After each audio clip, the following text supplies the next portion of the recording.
今天给大家做一碗简单又满足的咖喱快熟面。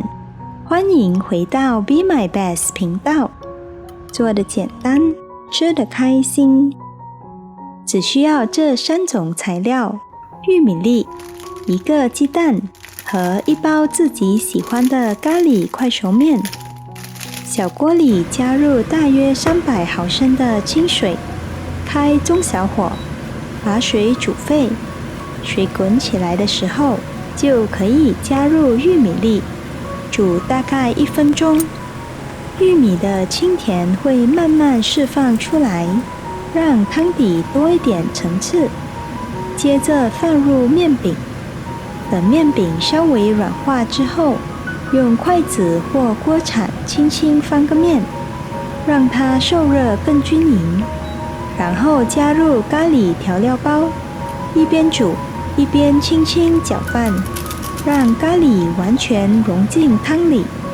这时颜色会慢慢变成浓郁的金黄色，味道也开始飘出来。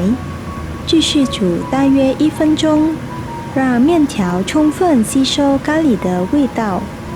接下来是灵魂步骤，打1颗鸡蛋进去。如果你喜欢溏心蛋，就不要搅拌，让鸡蛋自然地在汤里慢慢凝固。如果喜欢蛋花均匀一点的口感，也可以轻轻搅拌一下。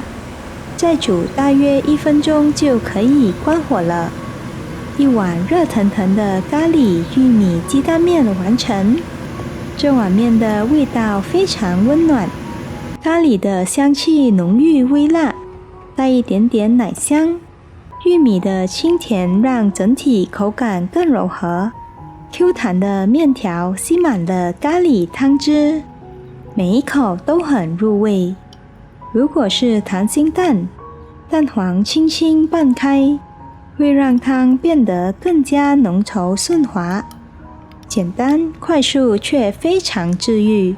喜欢我的视频，记得点赞订阅哦。